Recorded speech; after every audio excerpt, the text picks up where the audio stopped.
Don't want salami. She don't want pastrami. She don't want no chicken. Oh, she don't want no roast. She just wants a double dose of Slayer.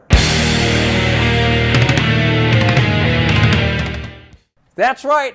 Mike and I are here to talk about 1981? Yes. Dragonslayer.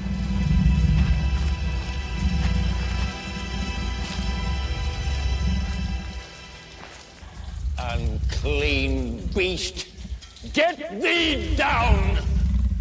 Be thou consumed by the fire that made thee! We were just talking about how Disney has kind of lost its way, and if you want to see to what degree, this is the movie that proves the point, drives it home. Yeah. Give us the rundown. Is it Buena Vista like even a division of Disney anymore? Or is that shut down? I think it's all just been rolled into Disney. I think they used to have a separate TV division and a movie division, and then when they like did the Disney Channel and all that other crap, it's all just branded as Disney now because corporate is corporate. Then they bring Buena Vista back if it's gone. But anyways, this was a joint production with them and Paramount, which funny enough, they did a collaboration before, a year before, which was 1980's Popeye. Robin Williams, Shelley Duvall in Popeye. Which I've tried and watched that movie multiple times. I cannot get past the first 10, 15 minutes. I don't blame you. For all the love for Robin Williams and Shelley Duvall, as much as they look like the characters. And they do. It is a slog to get through that movie. Yeah. But we're not here to talk about Popeye. No. We're here to talk about Peter MacNicol. Peter MacNicol, right? Something like that. Yeah, it's one of the MacNicol. It's not a MacNicol, but it's a MacNicol. So, but, special effects done by ILM, Industrial Light and Magic. Yes. Unfortunately, this movie was a flop. Yes. It had a budget of $18 million. It only brought in $14 million in the box office. But it has gone on to be a cult classic. And actually, so the other thing too, it was actually critically well received, and actually was nominated for a couple awards. It was awarded for an Oscar for Best Score, but lost to Chariots of Fire. Okay. And then it was nominated for a Hugo Award for Best Dramatic Presentation, but lost to Raiders. You know, I mean, that's some stiff-ass competition. Yeah, I mean, if you're Chariots gonna of Fire lose. is some bullshit.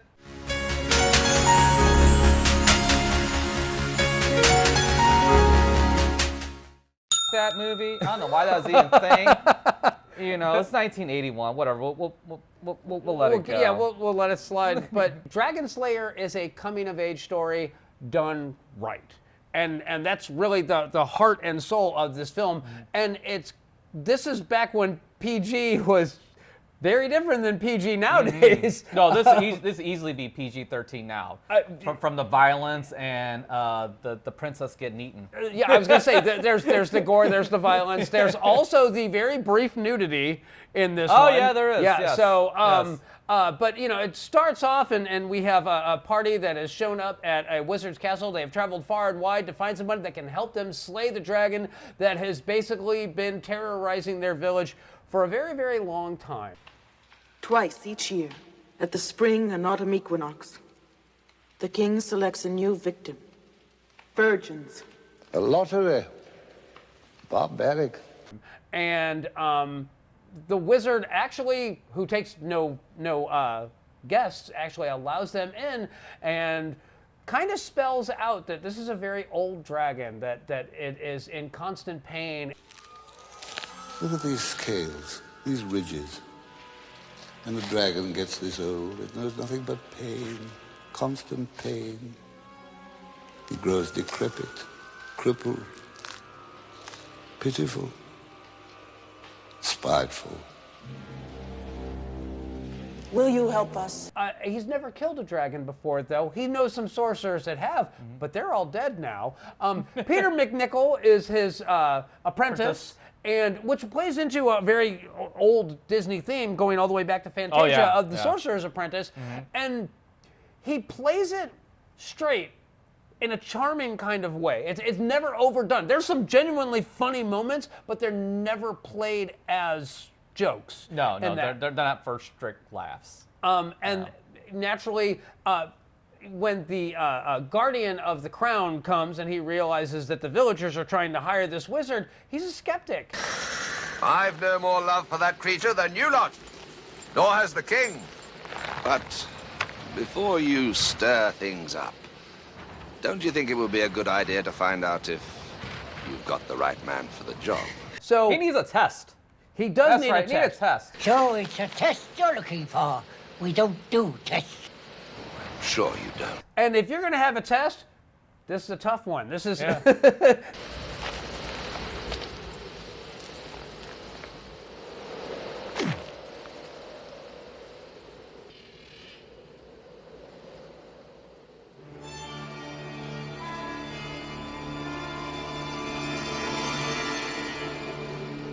It appears to fail. It appears the wizard has died. He gets cremated. Just to kind of speed this whole process along, because we don't get too ingrained in this, because it is a quick and dirty, not a deep dive. I'm sorry. So, long story short, old wizard dies. Peter MacNicol travels he attempts to kill the dragon by collapsing a cliff on it. Everybody thinks that he's succeeded in this task, and he hasn't. The dragon pops up, and they decide they're going to do another lottery. They're going to feed some more virgins from the village to it. The princess finds out that the whole lottery is basically been rigged, and she puts herself on the chopping block.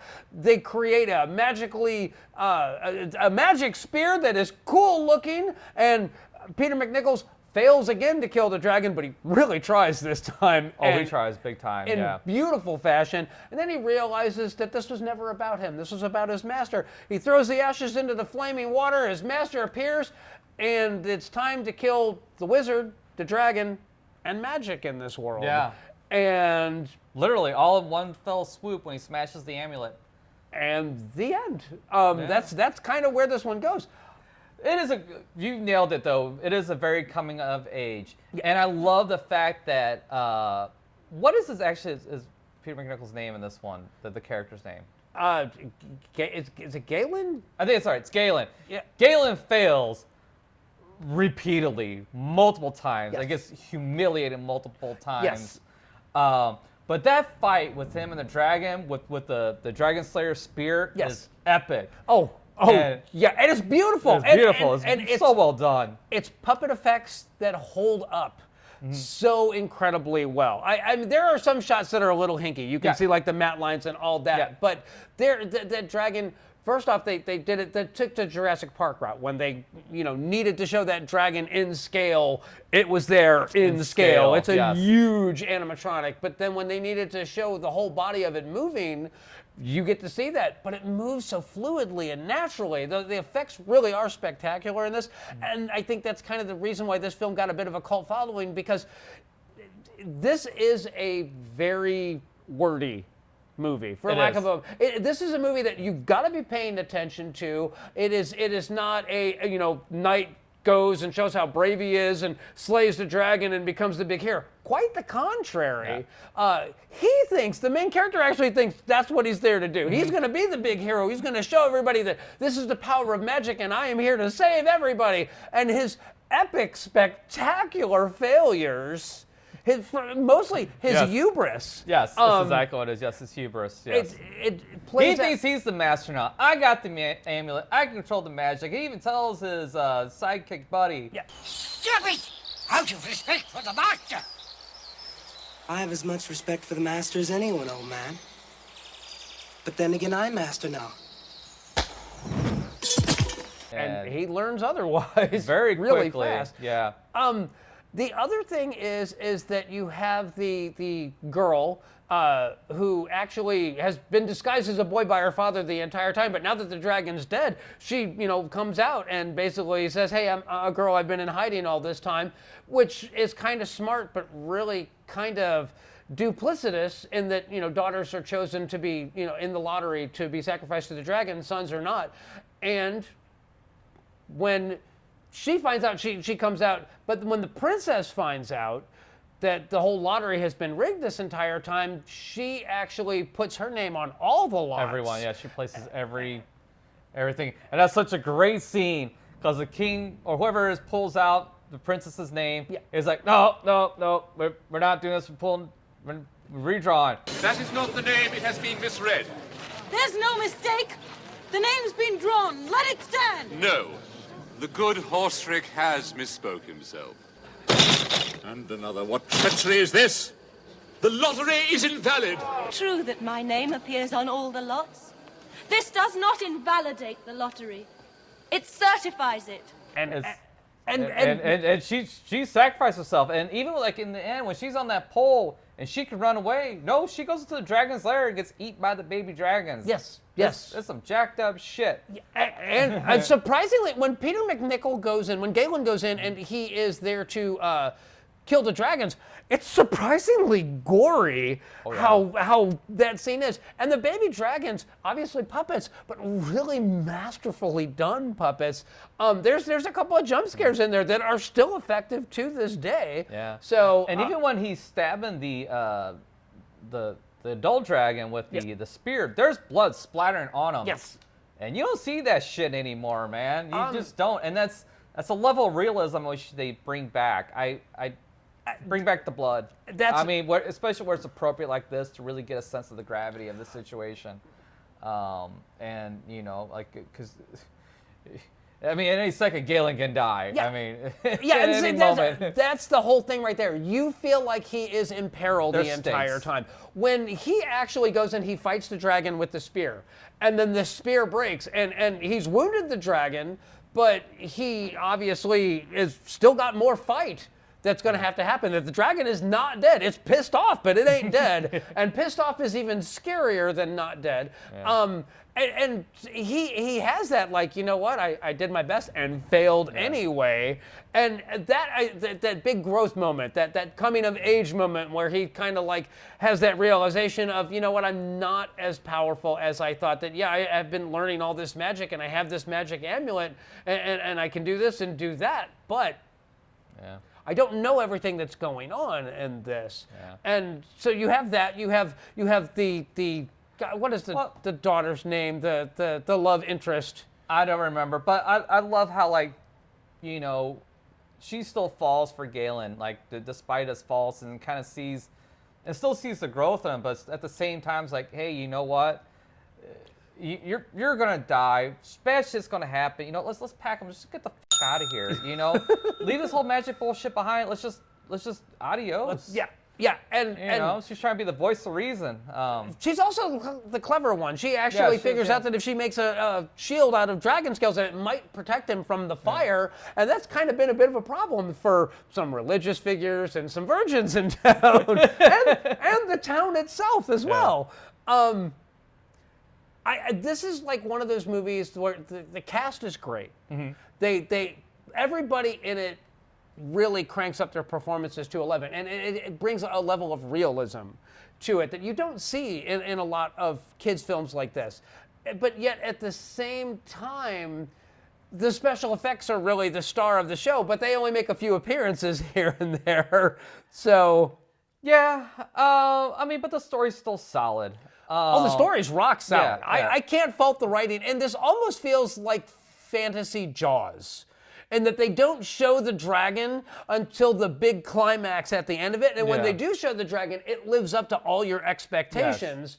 Yes. But there is this feeling of dread when they take the first girl and they chain her to the pole and leave her for the dragon, and she's ripping her hands out of those cuffs, and it's not like I'll spit on him, and she's like chewing her hands the blood up. Lubricates.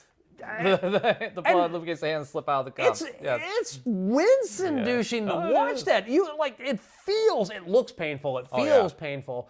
And then the other big one that got me, and it still really stands out, is when the servant, the old servant, the one that actually knows what's going on and what the master intended and why he took the ashes and gave them to Galen, when he gets hit with the arrow, and he's still walking. He's fighting so hard to stay alive because he knows you've got to tell this to Galen. And even though he's an idiot and doesn't know what's going on, he's like, am I talking? Can you hear me?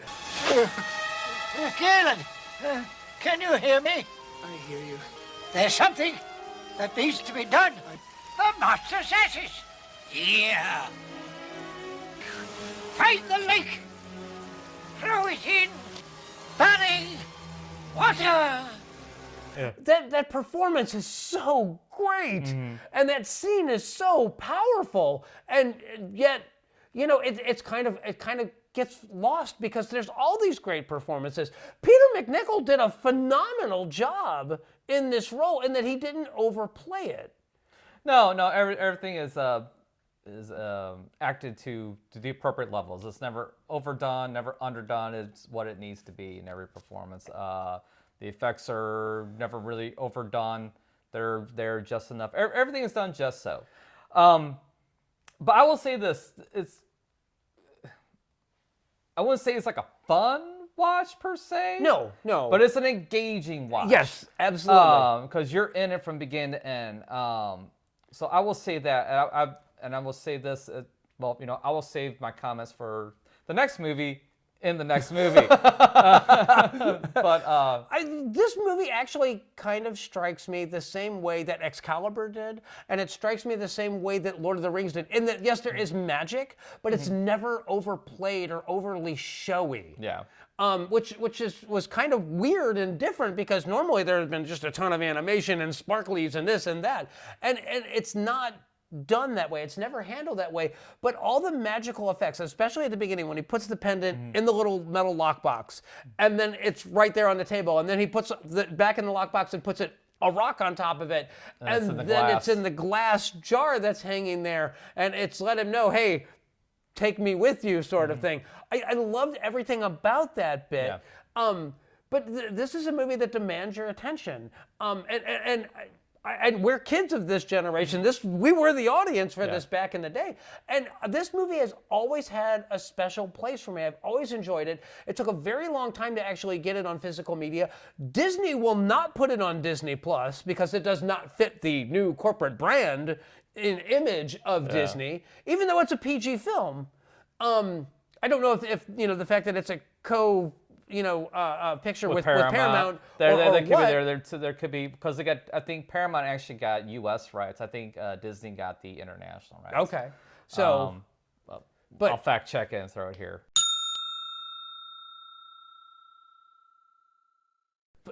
So I'm assuming this is a recommend from you. Oh yeah, it's absolutely a recommend for sure.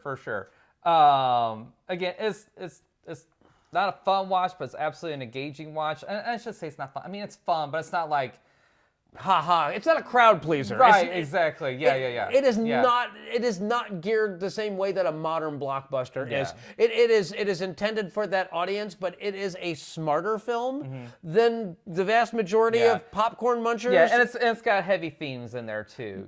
Baked into it. Like you said, the dying of magic and the taking over of religion is represented in there, and it's just the changing of the guard. Yeah, mysticism and fantasy, just like you said in Excalibur. The age of magic, all shit's gone now.